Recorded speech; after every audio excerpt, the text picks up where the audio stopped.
आज योग राजस्थान में आप सभी का स्वागत है। आज हम पढ़ने वाले हैं जो राजस्थान जो सरकार में जो शिक्षा के क्षेत्र में जो नवाचार हुए हैं, शैक्षणिक परिदृश्य राजस्थान में शिक्षण अधिगम में नवाचार जो पहले हम देख रहे थे उसका भाग 1 हमने पढ़ लिया है और भाग 2 अब पढ़ने वाले हैं। तो क्लास को शुरू करते हैं। अब सबसे पहला टॉपिक इसमें शिक्षा दर्शन। जो शिक्षा दर्शन है, शिक्षा दर्शन की शुरुआत 1 जून 2020 से हुई है और इनका जो ध्येय वाक्य है, बच्चों देखो ज्ञान बढ़ाओ, पढ़ते जाओ, बढ़ते जाओ। ये इसका स्लोगन है, बच्चों देखो ज्ञान बढ़ाओ, पढ़ते जाओ, बढ़ते जाओ। सूचना और प्रसारण मंत्रालय के सहयोग से राजस्थान के शिक्षा विभाग द्वारा कक्षा 1 से 12वीं तक के छात्रों के लिए शिक्षा दर्शन कार्यक्रम आरंभ किया गया। कार्यक्रम का प्रसारण 1 जून 2022 से डीडी राजस्थान चैनल पर 3 भागों में होगा। शिक्षा दर्शन के कार्यक्रम प्रतिदिन 195 मिनट प्रसारित होते हैं। कितने मिनट प्रसारित होते हैं दोस्तों? तो 195 मिनट ये प्रसारित होते हैं और यह डीडी राजस्थान पर प्रसारित किया जाने वाला शैक्षणिक कार्यक्रम है। इसके अंतर्गत प्रतिदिन 3.25 घंटे कक्षा 1 से 12वीं तक के लिए पाठ्य सामग्री का प्रसारण किया जाता है तथा शनिवार को नो बैग डे पर कैरियर, कला, क्राफ्ट, समाज उपयोगी उत्पाद जो है का कार्य जीवन उपयोगी एपिसोड प्रसारित किया जाता है। याद रखना दोस्तों, जो नो बैग डे है वो है शनिवार को है। ये भी विशेष महत्वपूर्ण प्रश्न है कि नो बैग डे जो कब है? शनिवार को। नेक्स्ट जो है वो है शिक्षा वाणी। शिक्षा वाणी देख लेते हैं। शिक्षा वाणी की जो शुरुआत है वो 11 मई 2020 को हुई है और इसका जो ध्येय है शिक्षा वाणी का, प्यारे बच्चे कान लगाओ, पढ़ते जाओ, बढ़ते जाओ। प्यारे बच्चों कान लगाओ, पढ़ते जाओ, बढ़ते जाओ, ये शिक्षा वाणी का ध्येय है जो कि 11 मई 2020 को इसकी शुरुआत हुई थी। इसको देख लेते हैं कि रेडियो के माध्यम से इस शैक्षणिक कार्यक्रम का प्रसारण प्रतिदिन 55 मिनट किया जाता है और इसमें कक्षा 1 से 2 के लिए मीना की कहानियाँ और कक्षा 3 से 12 के लिए पाठ्यक्रम आधारित सामग्री का प्रसारण किया जाता है। और आकाशवाणी के जो 25 केंद्रों और न्यूज़ ऑन एयर ऐप के माध्यम से भी सुना जा सकता है। और दूर दराज के क्षेत्रों में इंटरनेट की सीमित उपलब्धता के कारण शिक्षा विभाग रेडियो के माध्यम से 55 मिनट एक शैक्षणिक कार्य का प्रसारण 11 मई 2020 से प्रतिदिन 11 बजे से 11:55 तक और कक्षा 1 से 12 तक के विद्यार्थियों के लिए पाठ्यक्रम आधारित श्रव्य पाठों का प्रसारण शिक्षा वाणी के माध्यम से किया जाता है। और इनका साप्ताहिक प्रसारण जो है वो कार्यक्रम विभिन्न विभागीय व्हाट्सएप ग्रुप व अन्य माध्यमों से सभी को उपलब्ध करवाए जाता है। ये शिक्षा वाणी हो गया। अब देख लेते हैं कि जो शिक्षा दर्शन और शिक्षा वाणी का जो द्वितीय चरण की शुरुआत हुई है वो 21 जून 2021 को हुई है। 21 जून 2021 को इसके द्वितीय चरण की शुरुआत हुई है। तो जिसके तहत शिक्षा दर्शन का प्रसारण 60 दिन तक 3 सितंबर 2021 तक किया गया और शिक्षा वाणी का जो प्रसारण है वो 90 एपिसोड के रूप में 11 अक्टूबर 2021 तक किया गया है। और शिक्षा दर्शन हुए शिक्षा वाणी के उद्देश्य। शिक्षा दर्शन और शिक्षा वाणी के क्या उद्देश्य है? तो जो कोरोना वायरस है, शिक्षा की निरंतरता सुनिश्चित करना। कोरोना वायरस के समय भी शिक्षा की जो निरंतरता है वो सुनिश्चित करना इसका उद्देश्य है। और रेडियो और टीवी के माध्यम से शिक्षण सामग्री का प्रसारण करना। जो रेडियो है और टीवी के माध्यम से शिक्षण सामग्री का प्रसारण करना और दृश्य श्रव्य संसाधनों के माध्यम से शैक्षणिक सामग्री को रोचक तरीके से विद्यार्थियों तक प्रसारित करना इसका मुख्य उद्देश्य है। ई कक्षा और मिशन ई विद्यालय क्या है ये देख लेते हैं। ई कक्षा और मिशन ई विद्यालय, तो राजस्थान सरकार द्वारा कोरोना काल में विद्यार्थियों को निःशुल्क डिजिटल प्लेटफॉर्म पर शिक्षा प्रदान करने के लिए 15 अक्टूबर 2020 से की कक्षा यूट्यूब चैनल एवं ऐप का शुभारंभ किया। और मिशन ई विद्यालय के तहत चरणबद्ध रूप से डिजिटल प्लेटफॉर्म का विकास किया गया है। तो कोरोना के काल में जो है कई सारे नवाचार हुए हैं, तो उनमें से ई कक्षा और मिशन ई विद्यालय भी उसी समय शुरुआत हुई है। और इसमें जो भागीदारी है वो राजस्थान सरकार का शिक्षा विभाग, केयर ऑयल एंड गैस और वेदांता लिमिटेड व मिशन ज्ञान ट्रस्ट इसका जो है वो सहभागिता उन्होंने भागीदारी निभाई है। अब आ गया है शनिवार। तो नो बैग डे मैंने भी बताया था शनिवार को। और राज्य सरकार द्वारा बच्चों को खेल खेल में शिक्षा, बच्चों के स्कूल की तीव्र को कम करने तथा बच्चों के ठहराव को सुनिश्चित करने के लिए विद्यालय में शनिवार के दिन नो बैग डे कार्यक्रम की शुरुआत की गई है कि शनिवार को किसी भी प्रकार का बैग नहीं लाना है। और यह कार्यक्रम सत्र 2021-22 से प्रत्येक सप्ताह के शनिवार को बस्ता मुक्त दिवस के रूप में मनाया जाता है, जिसमें उनको बस्ता नहीं लाना है। और नो बैग डे का उद्देश्य विद्यार्थियों के समग्र विकास एवं अंतर्निहित क्षमताओं को पहचान, अध्ययन, अध्यापन के पारस्परिक तरीकों से इतर सहगामी क्रियाओं के माध्यम से सीखने और सिखाने की प्रक्रिया और को आनंददायी बनाना है, कि जो सीखने और सिखाने की जो प्रक्रिया है उसको आनंददायी बनाना है और उनके ठहराव को सुनिश्चित करना है कि बच्चे अधिक से अधिक समय के लिए विद्यालय में रुके। इसलिए शनिवार को बैग की छूट दी गई है कि बैग नहीं लाना है। तो अब वो किस प्रकार से कार्यक्रम है, जो फर्स्ट शनिवार आएगा, उस मंथ का फर्स्ट शनिवार आएगा, उसमें राजस्थान को पहचानो कार्यक्रम करवाया जाएगा, राजस्थान को पहचानो। और जो सेकंड शनिवार आएगा, द्वितीय शनिवार, उसमें भाषा कौशल का विकास होगा, भाषा कौशल का। और तृतीय शनिवार आएगा, उसमें रहेगा खेलेगा राजस्थान तभी तो बढ़ेगा राजस्थान, खेलेगा राजस्थान तो बढ़ेगा राजस्थान। और चौथा जो शनिवार आएगा, उसमें मैं बनूंगा वैज्ञानिक, मैं बनूंगा वैज्ञानिक इसकी थीम रहेगी। और पंचम जो शनिवार आएगा, उसमें बाल सभा मेरे अपनों के साथ, इसमें बाल सभा होगी, बाल सभा मेरे अपनों के साथ। और जो नो बैग डे है, आनंददायी तरीके से सीखने सिखाने की प्रक्रिया कक्षावार न होकर कक्षा समूहवार होती है। और इसमें जो है जो समूह जो बनते हैं वो अंकुर जो है वो कक्षा 1 से 2, कक्षा 1 और 2 जो है वो अंकुर, और प्रवेश जो है वो कक्षा 3 से 5, और दिशा जो है वो कक्षा 6 से 8, और क्षितिज जो है वो कक्षा 9 से 10, और उन्नति जो है वो कक्षा 11 से 12। ये इस प्रकार से समूह बनते हैं। नेक्स्ट, दिशा पोर्टल, दीक्षा जो पोर्टल है उसको देख लेते हैं। केंद्रीय मानव संसाधन और विकास मंत्रालय ने 5 सितंबर 2017 को शिक्षकों के लिए राष्ट्रीय डिजिटल माध्यमिक शिक्षा पोर्टल की शुरुआत की और दीक्षा पोर्टल का विकास हुआ है। तो नेशन वन प्लेटफॉर्म के आधार पर NCERT द्वारा किया गया इस पोर्टल के माध्यम से शिक्षक गुणवत्ता वाली सामग्री ले सकते हैं और सामग्री को कई लोगों में बांटा जा सकता है। और बुनियादी ढांचा मल्टी चैनल है, जिसका मतलब है कि यह PC, मोबाइल फ़ोन, टैबलेट आदि जैसे विभिन्न प्रारूपों पर पहुंचाया जा सकता है। और दीक्षा जो पोर्टल है वो ओपन सोर्स तकनीक पर आधारित है, जो made in India and made for India की अवधारणा विकसित है। और शिक्षा पोर्टल 18 से अधिक भाषाओं में सामग्री उपलब्ध है। और दीक्षा पोर्टल स्कूल शिक्षा, बुनियादी शिक्षा व समावेशी शिक्षा के लिए एक महत्वपूर्ण मंच है। और दीक्षा पोर्टल का जो उपयोग है वो किस प्रकार से हो रहा है देख लेते हैं। शिक्षक प्रशिक्षण एवं नेतृत्व क्षमता का प्रशिक्षण प्रदान करना और पाठ्य योजना तैयार करना एवं शिक्षण उपकरण के रूप में भी इसका उपयोग होता है। और व्याख्या सामग्री उपलब्ध कराना, अभ्यास व गृह कार्य प्रदान करना, प्रश्न बैंक व परीक्षा की तैयारी कराना और क्विज प्रतियोगिता जो है ये दीक्षा पोर्टल के माध्यम से होते हैं, याद रखना दोस्तों। और जो नेक्स्ट है वो दीक्षा राइज, कि यह है राजस्थान राज्य के शिक्षकों का ऑनलाइन प्लेटफॉर्म है और शिक्षा विभाग में NCTE द्वारा तैयार किया गया है। इसका जो आदर्श जो वाक्य है वो हमारे शिक्षक हमारे नायक, हमारे शिक्षक हमारे नायक। ये प्रश्न बहुत ही इम्पोर्टेंट है, यहाँ देखिए। दीक्षा जो राइज है उसका आदर्श वाक्य क्या है, तो हमारे शिक्षक हमारे नायक।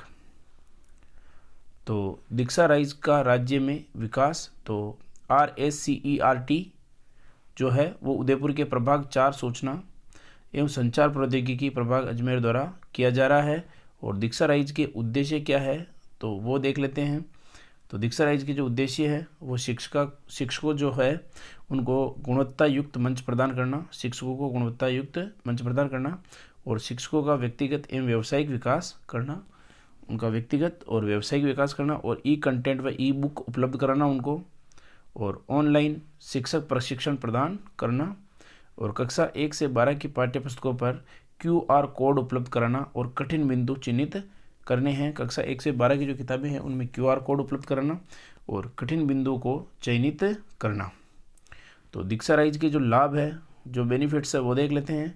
तो डिजिटल शिक्षा की अवधारणा कंटेंट उपलब्ध करा दिया गया है और शिक्षकों, विद्यार्थियों, अभिभावकों तथा संस्था प्रधानों को इससे सहायता मिली है और उच्च गुणवत्तापूर्ण शिक्षा का भी मंच मिला है इससे, दीक्षा राइज के लाभ से। दीक्षा राइज से जो लाभ हुआ है और पूर्व प्राथमिक शिक्षा से कक्षा 12 के लिए ये बहुत ही उपयोगी है और विभिन्न प्रकार की शिक्षक प्रशिक्षण ऑनलाइन आउटलाइन उपलब्ध कराना, जैसे निष्ठा ऐप जो है इनका इस प्रकार की इनको जो है आउटलाइन उपलब्ध करवाई गई है। नेक्स्ट देख लेते हैं राजीव गांधी कैरियर पोर्टल। इसके नाम से समझ में आ रहा आपको, कैरियर पोर्टल। तो कैरियर के बारे में इसमें जानकारी दी गई है, तो नाम इसका है राजीव गांधी कैरियर पोर्टल। तो देख लेते हैं इसको। राजीव गांधी कैरियर पोर्टल की शुरुआत 6 फरवरी 2019 को की गई है। 6 फरवरी 2019 को राजीव गांधी कैरियर पोर्टल की शुरुआत की गई है। फर्स्ट क्वेश्चन यहीं से बन जाता है इसमें। तो राजस्थान सरकार ने रोजगार उन्मुख शिक्षा के क्षेत्र में पहल करते हुए कक्षा 9 से 12 तक के विद्यार्थियों के लिए कैरियर मार्गदर्शन, विभिन्न प्रवेश परीक्षाओं, स्कॉलरशिप, रोजगार पाठ्यक्रमों के बारे में ऑनलाइन जानकारी उपलब्ध करवाने के लिए यूनिसेफ के सहयोग से Rajiv Gandhi career guidance portal तैयार किया गया है। Rajiv Gandhi career guidance portal तैयार किया गया है और इस पोर्टल के माध्यम से छात्र हिंदी में, अंग्रेजी भाषाओं में 14 देशों से 200 से अधिक व्यावसायिक पाठ्यक्रम, 237 प्रोफेशनल, 10,000 से अधिक महाविद्यालय वह विश्वविद्यालय और 660 से अधिक छात्रवृत्तियां तथा प्रवेश परीक्षाओं के बारे में जानकारी प्राप्त कर सकेंगे। और वैश्विक महामारी कोविड-19 के कारण 10 अप्रैल 2020 से प्रत्येक सोमवार, बुधवार और शुक्रवार को शाम 5 बजे यूट्यूब पर लाइव काउंसलिंग सेशन आयोजित किए जा रहे हैं। 5 बजे यूट्यूब पर इसमें जो लाइव काउंसलिंग सेशन आयोजित भी किए जा रहे हैं। नेक्स्ट जो है वो ज्ञान संकल्प पोर्टल एवं मुख्यमंत्री विद्यादान कोष। ज्ञान संकल्प पोर्टल एवं मुख्यमंत्री विद्यादान कोष। तो ज्ञान संपर्क पोर्टल की शुरुआत 5 अगस्त 2017 को की गई है। याद रखिएगा दोस्तों, ज्ञान संकल्प पोर्टल की जो शुरुआत है 5 अगस्त 2017 को की गई है और ये राजस्थान प्रदेश का एक पोर्टल है जहां सरकारी स्कूलों के बुनियादी ढांचे के विकास, आर्थिक संपन्न लोग सरकारी स्कूलों की सहायता करने के लिए स्कूल को गोद ले लेते हैं और या फंडिंग कर सकते हैं उनको। तो ज्ञान संकल्प पोर्टल के माध्यम से किसी भी तरह की वित्तीय सहायता ATG के तहत कर में लाभ के लिए मानी जाएगी। नेक्स्ट जो है वो है शाला दर्पण। शाला दर्पण जो है ये बहुत ही अभिन्न अंग है विद्यालय का। तो राजस्थान सरकार ने 12 फरवरी 2016 को शाला दर्पण पोर्टल जो है वो लॉन्च किया है। 12 फरवरी 2016 को ये लॉन्च हुआ है शाला दर्पण पोर्टल। राजस्थान सरकार द्वारा ई-गवर्नेंस को बढ़ावा देने के लिए पोर्टल की शुरुआत की गई है। पोर्टल पर विद्यालय शिक्षक एवं विद्यार्थियों की संपूर्ण सूचना मिलती है। इस पोर्टल पर जो है विद्यालय के शिक्षकों और विद्यार्थियों की संपूर्ण सूचना इस पर मिलती है। शाला दर्पण, दर्पण का मतलब समझ में आ रहा है आपको, आईना या कांच, और विद्यालय का जो आईना है उस पर पूरी मिलती है। आप भी अपने चेहरे को जब आईने में देखते हो तो पूरा चेहरा नजर आता है, उसी तरीके से पूरा विद्यालय का जो है ये आईना है जिसमें शिक्षकों और छात्रों की पूर्ण जानकारी मिलती है। अब शाला दर्पण का क्या उद्देश्य है ये देख लेते हैं। तो देख लेते हैं, राजकीय विद्यालय में विद्यार्थियों, शिक्षकों और विद्यालय की संपूर्ण सूचनाओं को कंप्यूटरीकृत करना इसका मुख्य उद्देश्य है। और ई-गवर्नेंस को बढ़ावा देना और विद्यालय स्तर पर राज्य स्तर तक शैक्षणिक व्यवस्था की प्रभावी मॉनिटरिंग करना। पूरे विद्यालय स्तर जो है इसकी राज्य स्तर तक शैक्षणिक व्यवस्था की प्रभावी मॉनिटरिंग करना इसका मुख्य उद्देश्य है। और शैक्षणिक सूचनाओं का अद्यतन करना और विद्यालय की शैक्षणिक, सह-शैक्षिक और भौतिक सुविधाओं की सूचना एकत्रित करना। इसमें शैक्षणिक, सह-शैक्षणिक और भौतिक सुविधाएं जितनी भी है उसको एकत्रित करने का ये एक माध्यम है। नेक्स्ट जो है PM ई-विद्या योजना। PM जो है PM ई-विद्या योजना। तो भारत के सभी विद्यार्थियों को कोरोना संक्रमण से बचाव और शैक्षणिक विकास के लिए 30 मई 2020 को PM ई-विद्या योजना पोर्टल का शुभारंभ किया गया और अब बच्चे स्कूलों में नहीं बल्कि घर पर अपने टेलीविज़न पर कक्षा 1 से 12 तक की पढ़ाई कर सकेंगे। अपने 1 से 12 तक की अपने घर पे ही पढ़ाई कर सकेंगे। और भारत सरकार ने ई-विद्या योजना के तहत 1 क्लास 1 चैनल कार्यक्रम को विस्तार देते हुए 12 के स्थान पर 200 चैनलों पर क्षेत्रीय भाषाओं में पढ़ाई कराई जाएगी। 200 चैनलों पर जो है वो क्षेत्रीय भाषाओं में पढ़ाई कराई जाएगी। तो नेक्स्ट जो है राज ई-ज्ञान पोर्टल। राज ई-ज्ञान पोर्टल को देख लेते हैं। तो राजस्थान सरकार ने 12 फरवरी 2016 को राज ई-ज्ञान पोर्टल को लॉन्च किया। 12 फरवरी 2016 को राज ई-ज्ञान पोर्टल को लॉन्च किया। इस पोर्टल पर कक्षा 1 से 12 की पाठ्यपुस्तक के संदर्भ में साहित्य, ऑडियो, वीडियो उपलब्ध है और पोर्टल के माध्यम से विद्यार्थी व शिक्षक ऑनलाइन पाठ्य सामग्री प्राप्त कर सकते हैं। नेक्स्ट जो है निष्ठा प्रशिक्षण। निष्ठा प्रशिक्षण क्या है दोस्तों देख लेते हैं। ये ट्रेनिंग है, प्रशिक्षण का मतलब तो निष्ठा प्रशिक्षण। दीक्षा पोर्टल के माध्यम से देश के शिक्षकों व संस्था प्रधानों को निष्ठा का प्रशिक्षण भी दिया जा रहा है। निष्ठा प्रशिक्षण केंद्र सरकार का मुफ्त शिक्षक प्रशिक्षण प्रोग्राम है। यह प्रशिक्षण निष्ठा योजना 2020 के नाम से भी जाना जाता है। प्रशिक्षण जो है प्रशिक्षण निष्ठा योजना 2020 के नाम से भी जाना जाता है। और इस योजना का शुभारंभ जो है वो केंद्र सरकार द्वारा एक राष्ट्रीय पहल के रूप में किया गया और इस योजना के अंतर्गत देश के शिक्षकों व संस्था प्रधानों को प्रशिक्षण देने का प्रावधान रखा गया है। तो इसमें सभी को ट्रेनिंग देने का प्रावधान रखा गया और इनका हिंदी में अर्थ स्कूल प्रमुखों व शिक्षकों की समग्र उन्नति की राष्ट्रीय पहल से होता है। नेक्स्ट जो है गुणवत्तापूर्ण शिक्षा के लिए राज्य की पहल SIQE है जो है वो गुणवत्तापूर्ण शिक्षा के लिए राज्य की पहल है। ये देख लेते हैं। तो राज्य में संचालित समस्त राजकीय प्राथमिक, उच्च प्राथमिक, माध्यमिक व उच्च माध्यमिक के विद्यार्थी जो है उनके शैक्षणिक स्तर उन्नयन के लिए SIQE कार्यक्रम चलाया गया है, जिसके अंतर्गत शिक्षकों की क्षमता वर्धन के साथ साथ बाल केंद्रित पेडोलॉजी के आधार पर सतत एवं व्यापक मूल्यांकन प्रक्रिया CCE तथा गतिविधि आधारित शिक्षण ABL प्रक्रिया को अपनाया गया है। और जो है राज्य में सतत एवं व्यापक मूल्यांकन की प्रक्रिया चरणवार लागू हुई। तो प्रथम चरण में सत्र 2010 और 11 में कक्षा 1 से 5 तक जयपुर व अलवर के 60 विद्यालयों में एक पायलट प्रोजेक्ट के तहत ये योजना प्रारंभ की है। राज्य में गुणवत्तापूर्ण शिक्षा के लिए अप्रैल 2015 में राजस्थान माध्यमिक शिक्षा परिषद, जयपुर निदेशालय माध्यमिक शिक्षा बीकानेर, SIEERT उदयपुर बोर्ड शिक्षा समिति एवं यूनिसेफ के मध्य SIQE के संचालन के लिए एक AMU किया गया है। और राज्य में SIQE का संचालन 2015-16 से किया गया है, जो सतत एवं व्यापक मूल्यांकन में ही परिवर्तित रूप है। इसी के साथ आगे देख लेते हैं। और जो कार्यक्रम का जो क्रियान्वयन किया गया है वो कार्यक्रम का संचालन व शैक्षणिक कार्य संयुक्त रूप से निदेशालय प्रारंभिक व माध्यमिक शिक्षा राजस्थान बीकानेर द्वारा किया जाता है। और कार्यक्रम संचालन के लिए प्रशिक्षण व कार्यक्रम की रूपरेखा तैयार करने का कार्य राजस्थान स्कूल शिक्षा परिषद जयपुर के माध्यम से किया जाता है। और संयुक्त रूप से निदेशालय प्रारंभिक एवं माध्यमिक शिक्षा राजस्थान बीकानेर, राजस्थान स्कूल शिक्षा परिषद जयपुर और SCERT उदयपुर द्वारा किया जाता है। इसी के साथ देख लेते हैं SIQE के अंतर्गत CCE, CCP, ABL के साथ FLN को भी शामिल कर दिया गया है। जो नेक्स्ट जो है वो देख लेते हैं राजस्थान के शिक्षा में बढ़ते कदम RKSMB के राजस्थान के शिक्षा में बढ़ते कदम। राजस्थान सरकार ने बच्चों के लर्निंग लॉस की पूर्ति, लर्निंग की पुनः प्राप्ति, विद्यार्थियों के सर्वांगीण विकास के लिए राजस्थान में शिक्षा के बढ़ते कदम कार्यक्रम का 11 जुलाई 2022 को जो है शुभारंभ किया। दोस्तों ये RKSMB के बहुत ही महत्वपूर्ण हैं। तो जो बच्चों को जो लॉस की पूरी करने के लिए, लर्निंग की पुनः प्राप्ति के लिए यह कार्यक्रम चलाया गया है, जो कि 11 जुलाई 2022 से इसका प्रारंभ किया गया है। और कार्यक्रम के जो प्रमुख बिंदु है वो क्या है वो देख लेते हैं।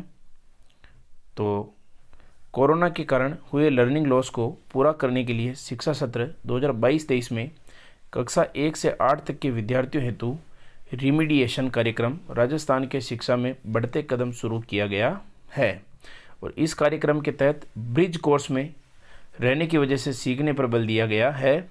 और योजना के अंतर्गत 75 लाख से अधिक विद्यार्थियों के लिए दक्षता आधारित पुस्तक, कार्य पुस्तकें तैयार की जाएगी। और वर्ष में 3 बार दक्षता का आकलन किया जाएगा। इसमें 3 बार वर्ष में जो है वो दक्षता का आकलन किया जाएगा। और इस कार्यक्रम के तहत नियमित शिक्षक अभिभावक बैठकों के साथ PTM भी होगी, उनके पेरेंट्स और टीचर की से मीटिंग होगी और के साथ विद्यार्थियों के दक्षता आधारित रिपोर्ट कार्ड भी बनाए जाएंगे। अब इसमें जो कार्य पुस्तिका है वो उस पर देखना कैसे काम करना है। कार्य पुस्तिका इस कार्यक्रम के दौरान कक्षा 1 से 8 तक के समस्त विद्यार्थियों द्वारा निम्न वर्क बुक का उपयोग किया जाएगा। तो इसमें जो प्रथम है वो कक्षा 1 है, केवल फर्स्ट कार्य पुस्तिका में जो प्रथम है और नेक्स्ट जो पल्लव उसमें कक्षा 2 है, और पहल जिसका नाम है उसमें कक्षा 3 है, और प्रयास जिसका नाम है उसमें कक्षा 4 और 5 है। उन दोनों की कक्षाओं की मिलाकर एक ही है, प्रयास 4 और 5 की। और प्रवाह जो है उसमें कक्षा 6 व 7 है, प्रवाह में कक्षा 6 व 7 की एक ही वर्कबुक है। और प्रखर जो है उसमें कक्षा 8 शामिल की गई है। ये इनकी कार्यपुस्तकें हैं। नेक्स्ट देख लेते हैं शिक्षक ऐप। शिक्षक ऐप क्या है? तो 5 सितंबर 2022 को राजस्थान के शिक्षा में बढ़ते कदम RKSMB के ऐप शिक्षा मंत्री द्वारा लॉन्च किया गया है। और इस ऐप के माध्यम से शिक्षक अपनी कक्षा के विद्यार्थियों का योगात्मक मूल्यांकन और प्रदर्शन की जानकारी प्राप्त करेंगे, और विद्यार्थियों के प्रदर्शन के आधार पर अब ये भी दिखाएगा कि उन्हें कितने लर्निंग लेवल के समूह में विभाजित किया जाना चाहिए। सुधार योग्य दक्षता को फिर से पढ़ाने के लिए ऐप के माध्यम से शिक्षकों को एक सिखाई की यात्रा दिखाई जाएगी। तो मैं आशा करता हूँ दोस्तों ये क्लास आपको पसंद आई होगी। आप चैनल पर नए हैं तो हमारे चैनल को सब्सक्राइब कीजिए, लाइक कीजिए, अपने दोस्तों के साथ शेयर कीजिए। और आप अब इसके बाद कौन सा टॉपिक है जो आपको कठिन लग रहा है, आप पढ़ना चाहते हैं, तो हमारे कमेंट में बताइए। मैं क्लास आपके बीच लेके आने की पूरी कोशिश करूँगा। आप कमेंट कीजिए।